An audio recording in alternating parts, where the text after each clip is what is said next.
Okay, start ചെയ്യാം. Word കാണുന്നുണ്ടെന്ന് വിചാരിക്കുന്നത്. നമ്മൾ ഇന്നലെ മെയിലിങ്സ് പറഞ്ഞു, അതുപോലെ തന്നെ റിവ്യൂ ആണ് ഇന്ന് പറയാൻ വെച്ചിട്ടുണ്ടായിരുന്നത്. അപ്പൊ റിവ്യൂല് കുറച്ച് കാര്യങ്ങൾ ഉള്ളത് കഴിഞ്ഞ് പിന്നെ റിവ്യൂ എന്ന് പറഞ്ഞ ടാബോട് കൂടി നമ്മുടെ വേർഡ് ഇവിടെ അവസാനിക്കുകയാണ്. അതായത് വേർഡിലുള്ള മെയിൻ ആയിട്ടുള്ള കാര്യങ്ങൾ അവസാനിക്കുകയാണ്. ബാക്കി നിങ്ങൾ ഇനി ക്വസ്റ്റ്യൻസിലൂടെയും അതുപോലെ തന്നെ എക്സ്ട്രാ ക്ലാസ് നമുക്ക് കിട്ടുമ്പോൾ അതിനെ കൂടെ നമ്മൾ ഡിസ്കസ് ചെയ്ത് പോവാം. അത് നമ്മൾ ഇങ്ങനെ കമന്റ് എങ്ങനെയാണ് കൊടുക്കുന്നത് കണ്ടു. അപ്പൊ നമ്മൾ ഇവിടെ ഒരു സെലക്ട് ചെയ്തിട്ടുള്ള ഒരു വേർഡിൽ കമന്റ് എന്ന് ക്ലിക്ക് ചെയ്തിട്ടുണ്ടെങ്കിൽ ഇതേപോലെ നമുക്ക് എന്ത് വേണമെങ്കിലും ടൈപ്പ് ചെയ്ത് കൊടുക്കാം. കമന്റ് ആയിട്ട് ഇങ്ങനെ ആഡ് ചെയ്ത് കൊടുക്കാം എന്നുള്ളതാണ് നമ്മൾ ഇന്നലെ ലാസ്റ്റ് പറഞ്ഞു നിർത്തിയത്. അപ്പൊ അതുവരെ ഇതൊന്നും ആക്റ്റീവ് ആയിരിക്കില്ല. ന്യൂ കമന്റ് ഇവിടെ ആഡ് ചെയ്ത് കൊടുത്താലാണ് ഡിലീറ്റ്, പ്രീവിയസ്, നെക്സ്റ്റ് എന്നൊക്കെ പറഞ്ഞിട്ട് കൊടുക്കുന്നുണ്ടാവും. നമുക്ക് ഈ കമന്റ് വേണമെങ്കിൽ ഇവിടെ ഡിലീറ്റ് ചെയ്ത് കളയാനായിട്ട് സാധിക്കും. കണ്ടോ? അപ്പൊ ഡിലീറ്റ് ചെയ്യുമ്പോൾ എന്ത് സംഭവിക്കും? ബാക്കിയൊന്നും അവിടെ നമുക്ക് കാണാനായിട്ട് സാധിക്കില്ല.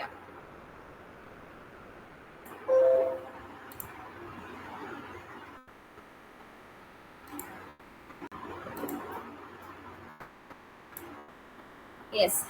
പിന്നെ നമ്മൾ ട്രാക്കിംഗ് ആണ് പറയാനുള്ള ഒരു group. Track changes, track all changes made into the document including insertion, deletion and formatting changes. അതൊന്ന് എഴുതി വെക്കാം കേട്ടോ. ട്രാക്ക് ചേഞ്ചസ് എന്നുള്ളത് എഴുതി വെക്കാം. എന്താ എഴുതേണ്ടത്? Track changes. എന്താണ് അതിന്റെ ഷോർട്ട് കട്ട് കീ? Ctrl+Shift+E. അതിന്റെ നോട്ട് അവിടെ എഴുതി വെക്കുക. Track all changes made to the document. എന്താണ് നമ്മുടെ ഈ ഒരു ഡോക്യുമെന്റിൽ എന്തൊക്കെ ചേഞ്ചസ് നമ്മൾ വരുത്തിയിട്ടുണ്ട് എന്നുള്ളതൊക്കെ നമുക്ക് ഇതിൽ കിട്ടും. Made to the document including insertion, നമ്മൾ എന്തെങ്കിലും കാര്യങ്ങൾ ഇൻസേർട്ട് ചെയ്തിട്ടുണ്ടോ, ഡിലീറ്റ് ചെയ്തിട്ടുണ്ടോ, ഏതെങ്കിലും പേജുകൾ ഫോർമാറ്റ് ചെയ്തിട്ടുണ്ടോ, ഇത്രയും ഡീറ്റെയിൽസ് ആണ് നമുക്ക് ട്രാക്ക് ചേഞ്ചസിലൂടെ കിട്ടുന്നത്. എഴുതി വെക്കാം കേട്ടോ.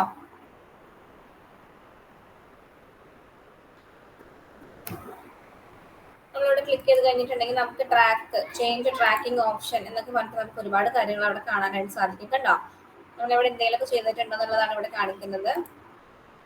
ഇനി എന്താണ് നെക്സ്റ്റ്? ബലൂൺസ് എന്ന് പറഞ്ഞാൽ എന്താണ്? അപ്പൊ ട്രാക്ക് ചേഞ്ചസ് എഴുതിയല്ലോ അല്ലെ? ട്രാക്ക് ചേഞ്ചസ് എഴുതിയല്ലോ. നമുക്ക് ഇത് ഡോക്യുമെന്റിൽ എന്തെങ്കിലും എഡിറ്റോ, ആഡിങ്ങോ, ഇൻസേർഷനോ, ഡിലീഷനോ ഒക്കെ നടത്തിയിട്ടുണ്ടെങ്കിൽ അതിനെയാണ് നമ്മൾ ട്രാക്ക് ചേഞ്ചസ് എന്ന് പറയുന്നത്. ഇനി അടുത്തത് ബലൂൺസ് ആണ്. എന്താണ് ബലൂൺസ് എന്ന് പറഞ്ഞു കഴിഞ്ഞാൽ? എന്താ ബലൂൺ എന്നാണ് ഉദ്ദേശിക്കുന്നത്? ബലൂൺ എന്ന് പറഞ്ഞാൽ നമ്മൾ നേരത്തെ ഒരു കാര്യം കമന്റ് പോലെ ആഡ് ചെയ്ത് കൊടുക്കില്ലേ, അതുപോലെ തന്നെ നമുക്ക് ഇതില്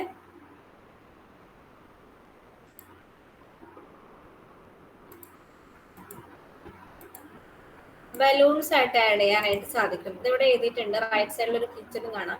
choose how to show revisions to the document. You can show revisions as balloons in the margin of the document or show them directly within the document itself. നമ്മൾ ഒരു ചെറിയൊരു പാർട്ടീഷൻ കൊടുത്തിട്ട് അതിന്റെ റിവിഷൻ ചെയ്യാനുള്ള കാര്യങ്ങൾ അല്ലെങ്കിൽ കുറച്ചുകൂടി ഇമ്പോർട്ടന്റ് ആയിട്ടുള്ള കാര്യങ്ങൾ അവിടെ വേറെ റൈറ്റ് സൈഡിൽ ഇങ്ങനെ കാണിക്കാം. അതിനാണ് നമ്മൾ ബലൂൺസ് എന്ന് പറയുന്നത്. Choose how to show revisions to the document. മനസ്സിലായോ? അത് എവിടെയാണ് കാണിക്കുന്നത്? മാർജിനിലാണ് കേട്ടോ. നമ്മുടെ ഡോക്യുമെന്റിന്റെ margin of the document or show them directly within the document itself. ഡോക്യുമെന്റിന്റെ ഉള്ളിലും കാണിക്കും, മാർജിനിലും കാണിക്കും. അതാണ് ബലൂൺ എന്ന് പറഞ്ഞു കഴിഞ്ഞാൽ വേറൊരു കോളം പോലെ മാർജിനില് നമ്മൾ എഴുതിയിട്ടുള്ള ഡോക്യുമെന്റിന്റെ എക്സ്ട്രാ കാര്യങ്ങൾ. ഇതിൽ പറയുന്നത് റിവിഷൻസ് എന്നാണ്. ഇമ്പോർട്ടന്റ് ആയിട്ടുള്ള കാര്യങ്ങളൊക്കെ നമുക്ക് മാർക്ക് ചെയ്ത് റൈറ്റ് സൈഡിൽ കാണിക്കും. അതേ കാര്യങ്ങൾ തന്നെ ഡോക്യുമെന്റിലും കാണിക്കും. അതിനെയാണ് നമ്മൾ ബലൂൺസ് എന്ന് പറയുന്നത്. How to show revisions to the document. എവിടെയാണ് കാണിക്കുന്നത്? മാർജിനിലാണ് കേട്ടോ. അതൊന്ന് ഹൈലൈറ്റ് ചെയ്ത് എഴുതി വെക്കുക. മാർജിനിലാണ് ഈ ബലൂൺസ് എല്ലാം കാണാം. ബലൂൺ എന്ന് പറഞ്ഞാൽ നമ്മളിങ്ങനെ ഒരു വട്ടത്തിനുള്ളൊക്കെ എഴുതി വെക്കില്ലേ, അതാണ് ഉദ്ദേശിക്കുന്നത്. പക്ഷെ വട്ടത്തിനുള്ളിലല്ല, കുറച്ച് ഹൈലൈറ്റ് ചെയ്ത് കാണിക്കുക മാർജിനിൽ. അതാണ് ബലൂൺസ്. പിന്നെ അതിന്റെ മാർക്കപ്പ്, റിവ്യൂ, പേരൊക്കെയാണ്. അതൊന്നും വലിയ കാര്യമില്ല. ഇത് രണ്ടെണ്ണം ട്രാക്ക് ചേഞ്ചസും ബലൂൺസും ആണ്. ഇത് രണ്ടും വരുന്നത് ട്രാക്കിംഗ് എന്ന് പറഞ്ഞ ഗ്രൂപ്പിലാണ്. ഏതാണ് ടാബ്? റിവ്യൂ എന്ന് പറഞ്ഞ ടാബിലാണ്. മനസ്സിലായല്ലോ? അപ്പൊ റിവ്യൂവിൽ ഇമ്പോർട്ടന്റ് ആയിട്ടുള്ള കാര്യങ്ങളാണ് നമ്മൾ പറഞ്ഞു പോകുന്നത്. അതിൽ വളരെ ഇമ്പോർട്ടന്റ് ആയിട്ടുള്ള കാര്യങ്ങൾ നമ്മൾ കഴിഞ്ഞ ദിവസത്തെ ക്ലാസ്സിൽ പറഞ്ഞു. Spelling and grammar, research, thesaurus അല്ലെ, word count. It's very important. Word count also എവിടെ കാണാം? ഓൾസോ സീൻ സ്റ്റാറ്റസ് ബാറിലെ ബോട്ടം ഓഫ് ദി ഡോക്യുമെന്റ്. ആ ഡോക്യുമെന്റിന്റെ അല്ലെങ്കിൽ ആ ഒരു പേജിന്റെ ഏറ്റവും ലാസ്റ്റ് നമ്മൾ കാണുന്ന ടാബാണ്, ബോട്ടം ടാബാണ് എന്ത്? സ്റ്റാറ്റസ് ബാർ എന്ന് പറയുന്നത്. ആ സ്റ്റാറ്റസ് ബാറിൽ വേർഡ് കൗണ്ടും ലാംഗ്വേജും അതുപോലെ തന്നെ പേജ് നമ്പറൊക്കെ നമുക്ക് കാണുന്നുണ്ട്. അപ്പൊ ഈ വേർഡ് കൗണ്ട് എവിടെയും കൂടി ഉണ്ട്? റിവ്യൂ എന്ന് പറഞ്ഞ ടാബില്. പ്രൂഫിംഗ് എന്ന് പറഞ്ഞ ഗ്രൂപ്പിൽ നമുക്ക് വേർഡ് കൗണ്ട് ഉണ്ട്. യെസ്, അടുത്ത ഗ്രൂപ്പ് എന്താണ്? ചേഞ്ചസ്. നമുക്ക് ആക്സെപ്റ്റ് ചെയ്യാനുണ്ടോ, റിജക്ട് ചെയ്യാനുണ്ടോ, അങ്ങനെയുള്ള കുറച്ച് കാര്യങ്ങളൊക്കെയാണ്. Accept, reject, previous. ചേഞ്ചസുകൾ വരുത്താനുള്ളതാണ് കേട്ടോ. Click here to access other options such as accepting all changes in the document. ഡോക്യുമെന്റിലെ എല്ലാ ചേഞ്ചസും അക്സെപ്റ്റ് ചെയ്യാം, റിജക്ട് ചെയ്യാം, അത്രയും കാര്യങ്ങൾ അതിൽ പറയുന്നുള്ളൂ. പിന്നെ കമ്പാരിസൺ ചെയ്യാനാണ്. Combine multiple version of A document. വേറൊരു ഡോക്യുമെന്റുമായി കമ്പയർ ചെയ്യാനായിട്ടാണ് കമ്പയർ. വലിയ നിങ്ങൾ കമ്പയർ തന്നെ ഗ്രൂപ്പ് എഴുതി വെക്കുക. നമുക്കത് ഇതിനൊക്കെ നമ്മൾ എക്സ്പ്ലെയിൻ ചെയ്യേണ്ട കാര്യമില്ല. കാരണം നമുക്ക് ആ ഒരു വേർഡിൽ തന്നെ, ആ ഒരു വാക്കിൽ തന്നെ നമുക്ക് അതിന്റെ മീനിങ് അതിനുള്ളിൽ ഇൻക്ലൂഡഡ് ആണ്. Compare or combine multiple version of A document. ഈ ഒരു ഡോക്യുമെന്റിനെ മൾട്ടിപ്പിൾ വേർഷനുമായിട്ട് കമ്പൈൻ ചെയ്യാന്നാണ് ഉദ്ദേശിക്കുന്നത്. അടുത്തത് പ്രൊട്ടക്റ്റ് ആണ്. Restrict how people can access the document. Protect ചെയ്യാന്ന് പറഞ്ഞിട്ടുണ്ടെങ്കിൽ നമ്മുടെ ഈ ഡോക്യുമെന്റിനെ ഒരു പാസ്വേഡ് ഉപയോഗിച്ചോ എന്തെങ്കിലും യൂസ് ചെയ്തിട്ട് നമ്മൾ പ്രൊട്ടക്ട് ചെയ്ത് വെക്കും. അത് നമ്മോട് ചോദിക്കാറുണ്ട്. റിവ്യൂ എന്ന് പറഞ്ഞ ടാബിലാണ് പ്രൊട്ടക്ട് ഡോക്യുമെന്റ് കിടക്കുന്നത് കേട്ടോ. റിവ്യൂ എന്ന് പറയുന്നതാണ്. ഇനി സ്റ്റാർട്ട് ഇങ്കിങ്. ഇങ്കിങ് എന്ന് പറഞ്ഞാൽ എന്താണ്? ഇല്ലല്ലോ. അവിടെ ഹൈലൈറ്റർ ഒക്കെ എടുക്കുന്നുണ്ട് കണ്ടോ. ഞാൻ അവിടെ ഹൈലൈറ്റ് ഇപ്പോ അവിടെ അങ്ങനെ കളർ മാറി വരും. കണ്ടോ, വരുന്നുണ്ടോ? ഞാനിപ്പോ എഴുതുന്നത് കണ്ടോ? ഇങ്ക് കൊടുത്ത് പേനോട് എഴുതുന്നത് കണ്ടോ? കാണുന്നുണ്ടോ? ഒന്ന് റിപ്ലൈ ചെയ്യൂ. എനിക്ക് ഇത് മൗസ് കൊണ്ട് ഇങ്ങനെയൊക്കെ എഴുതാൻ അറിയുള്ളൂ. കാണുന്നുണ്ടോ? കാണുന്നില്ലേ? കാണുന്നുണ്ട്. ഇപ്പൊ ഇവിടെ കളറൊക്കെ നമുക്ക് വേണമെങ്കിൽ കൊടുക്കാം കേട്ടോ. ഹൈലൈറ്റ് ചെയ്ത് കൊടുക്കാം. ഹൈലൈറ്റിംഗ് ആണ്.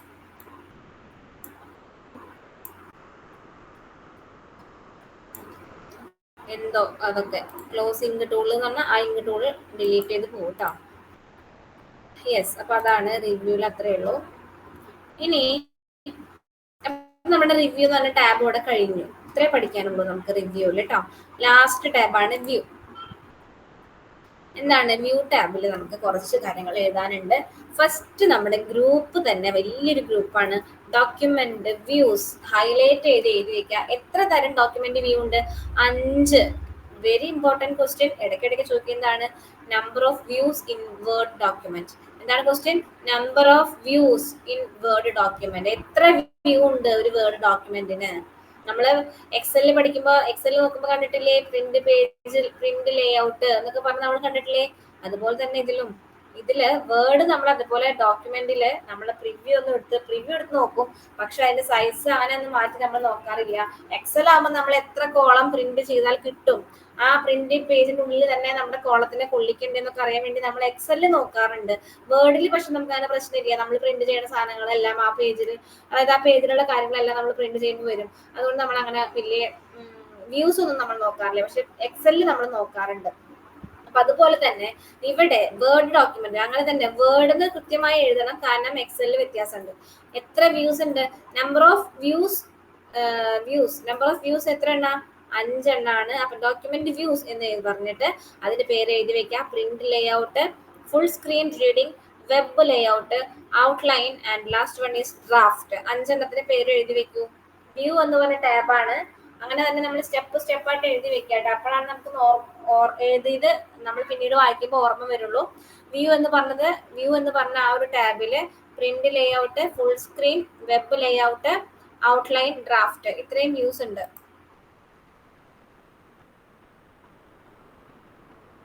പ്രിന്റ് ലേഔട്ട് വ്യൂ എന്ന് പറഞ്ഞാൽ നമ്മൾ എങ്ങനെയാണ് പ്രിന്റ് ചെയ്യുമ്പോൾ വരിക എന്നുള്ളതാണ്. ഫുൾ സ്ക്രീൻ എന്ന് പറഞ്ഞാൽ ഇങ്ങനെ ഫുൾ സ്ക്രീൻ ആയിട്ട് കാണും. ഫുൾ സ്ക്രീൻ ആണ് ഇത്. ഫുൾ സ്ക്രീൻ നമ്മൾ 2 പേജേ ഉള്ളൂ എന്റെ ഡോക്യുമെന്റിന്. അതുകൊണ്ട് നമ്മൾ ആ ഒരു 2 പേജും അതിൽ കാണും. ഞാൻ അത്ര എടുത്തുള്ളൂ. വെബ് ലേഔട്ട് എന്ന് പറഞ്ഞാൽ വെബ് ലേഔട്ട് ഇങ്ങനെ ഇത്രയും വലുതായിട്ട് ലേഔട്ട് വ്യൂ ആണ് വെബ് ലേഔട്ട്. ഔട്ട്ലൈൻ മാത്രമേ വരുള്ളൂ. വേറെ അതിനുള്ളിലുള്ള കാര്യങ്ങൾ നമ്മൾ വരച്ച പിക്ചർ ഒന്നും കാണാനില്ല. അതിന്റെ ഔട്ട്ലൈൻ മാത്രമേ വരുള്ളൂ കേട്ടോ. നെക്സ്റ്റ് ലാസ്റ്റ് വ്യൂ എന്തായിരുന്നു? ഡ്രാഫ്റ്റ്. കണ്ടോ, ചെറുതാക്കി ഡ്രാഫ്റ്റ് മാത്രമാണ് വരുള്ളൂ. 5 വ്യൂ ആണ്. ഈ 5 വ്യൂ നമുക്ക് വേറെ എവിടെയും കൂടി കാണാം. സ്റ്റാറ്റസ് ബാറിൽ ഇവിടെ താഴെ കാണാം. നിങ്ങൾ കാണുന്നുണ്ടോ എന്ന് എനിക്കറിയില്ല. സ്റ്റാറ്റസ് ബാറിൽ ഇവിടെ താഴെ നോക്കൂ. 5 വ്യൂ കാണുന്നുണ്ടോ? 1 2 3 4 5.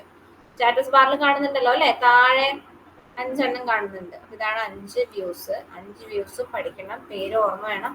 5 എണ്ണം ഉണ്ടെന്നുള്ളതും ഓർമ്മ വേണം.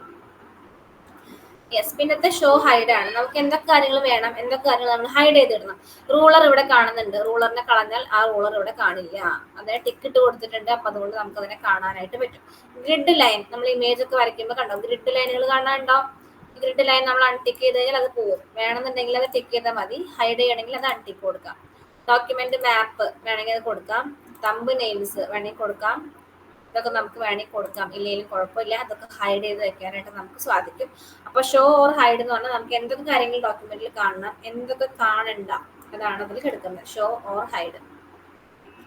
അതുപോലെ തന്നെ അടുത്ത ഗ്രൂപ്പാണ് സൂം. എന്താണ് ഇവിടെ സൂം എന്ന് പറയുമ്പോൾ എന്താ കാണുന്നത്? സൂം എന്ന് പറഞ്ഞു കഴിഞ്ഞാൽ അതിന്റെ ഡിഫോൾട്ട് പെർസെന്റേജ് 100 ആണ്. നമ്മൾ കാണുന്ന കാര്യം ആദ്യം എഴുതി പഠിച്ചു വയ്ക്കുക. ഡിഫോൾട്ട് സൂം എന്ന് പറഞ്ഞു കഴിഞ്ഞാൽ അവിടെ ഓൾറെഡി കിടക്കുന്ന സൂം പെർസെന്റേജ് 100 ആണ്. മാക്സിമം എത്രയാണ്? അപ്പോ മാക്സിമം എത്രയാ സൂം പെർസെന്റേജ്? എത്രയാ വേർഡിൽ മാക്സിമം എത്രയാ?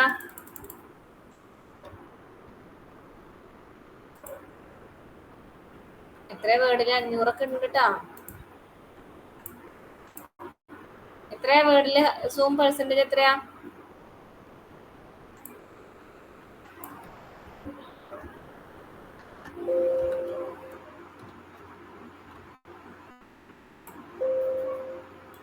കണ്ടോ?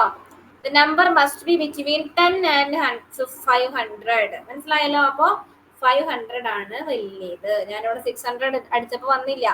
അപ്പോ എന്താണ് ഹൈയസ്റ്റ് സൂം പെർസെന്റേജ് 500 ആണ്. അതില് ഒരെണ്ണം നമ്മൾ വേർഡ് എക്സിൽ പവർ പോയിന്റ് പഠിക്കും, ഒരെണ്ണത്തിൽ 400 ആണ്. അത് മാറി പഠിച്ചാൽ മതി. അതപ്പോൾ ഞാൻ പറഞ്ഞുതരാം. ഇവിടെ വേർഡിലെ 500 ആണ് കേട്ടോ. ഡിഫോൾട്ട് 100 ആണ് കിടക്കുന്നത്. ഡിഫോൾട്ട് ഇവിടെ 100 കിടക്കുന്നുണ്ട്. മാക്സിമം 500 ആണ്. അതൊന്ന് എഴുതി വെക്കാം. മാക്സിമം സൂം പെർസെന്റേജ് 500 ആണ്. മിനിമം 10 ആണ്. നമ്മൾ 100 ആണ് ഇവിടെ കാണിക്കുക കേട്ടോ. 100ലാണ് കാണിക്കുക. 100 ആണ്. യെസ്. 1 പേജ്, അതുപോലെ തന്നെ 2 പേജസ് ആയിട്ട് കാണാം. ഇതാ കണ്ടോ, പേജ് വിഡ്ത്തിൽ കാണാം. ഇതൊക്കെ നമുക്ക് ഇങ്ങനെ കാണാനായിട്ട് പറ്റും. അതിനൊന്നും പ്രശ്നമില്ല. അപ്പൊ സൂം പെർസെന്റേജ് കണ്ടു. പിന്നെ വിൻഡോയില് ന്യൂ വിൻഡോ, അറേഞ്ച് ഓൾ, അതൊന്നും വലിയ കാര്യമായിട്ട് നമുക്ക് പഠിക്കാനായിട്ടില്ല. ന്യൂ വിൻഡോ ഒക്കെ വരുന്നതാണ് ഇവിടെ പഠിക്കേണ്ടത്. അടുത്ത ഏറ്റവും ലാസ്റ്റ് നമ്മൾ വ്യൂ ടാബിൽ പഠിക്കാനുള്ളത് മാക്രോസ് ആണ്. അതൊന്ന് എഴുതി വെക്കാം. Macros. Click here to record a macro or to access other macro option. എന്താണ് മാക്രോ എന്നുള്ള നോട്ട് ഞാൻ നിങ്ങൾക്ക് വാട്സപ്പിൽ ചെയ്തു തരാം. ഇന്നല്ല, 2 ദിവസത്തിനുള്ളിൽ ഞാൻ ചെയ്തു തരാം. നമ്മളിതിൽ ചെയ്തിട്ടുള്ള എഡിറ്റിങ്ങോ കാര്യങ്ങളൊക്കെയാണ് മാക്രോസിൽ പറയുന്നത്. നമ്മളത് ക്രിയേറ്റ് ചെയ്ത് ഇടാനൊക്കെ ഇതിൽ സാധിക്കും. അപ്പൊ മാക്രോന്റെ നോട്ട് തരാം, എന്നിട്ട് ഞാൻ എക്സ്പ്ലെയിൻ ചെയ്യുന്നുള്ളൂ. കാരണം നിങ്ങൾക്ക് ഇതിങ്ങനെ കാണിച്ചു തന്ന് പറഞ്ഞാൽ നിങ്ങൾക്ക് മനസ്സിലാവണമെന്നില്ല. അതുകൊണ്ട് നോട്ട് തന്നിട്ട് ഞാൻ പറയാം. അപ്പൊ നമ്മുടെ വേർഡിന്റെ ടാബുകളെല്ലാം തീർന്നു. എത്ര ടാബ് ഉണ്ടായിരുന്നു? Home, insert, page layout, reference, mailings, review, view, ഇത്രയും ടാബുകൾ നമ്മുടെ തീർന്നു. അപ്പൊ ഏകദേശം ഒരുവിധം നമ്മുടെ ക്ലാസ് ഇവിടെ പൂർത്തിയായിട്ടുണ്ട്. വേർഡിന്റെ ക്ലാസ് കേട്ടോ. വേർഡിന്റെ ക്ലാസ് ഇവിടെ പൂർത്തിയായിട്ടുണ്ട്. അപ്പൊ ഇന്ന് എനിക്ക് വേർഡ് ഡോക്യുമെന്റ് കംപ്ലീറ്റ് ചെയ്യണമെന്നുണ്ടായിരുന്നു. അതായത് നിങ്ങൾക്ക് റിവിഷൻ ചെയ്യാനായിട്ടുള്ള കാര്യങ്ങളൊക്കെ ഇവിടെ ആയിട്ടുണ്ട്. റിവിഷൻ ചെയ്യാനുള്ള കാര്യങ്ങളായിട്ടുണ്ട്. അതാണ് ഞാൻ ഉദ്ദേശിച്ചത്. അപ്പൊ എന്ത് ചെയ്യണം നിങ്ങൾ?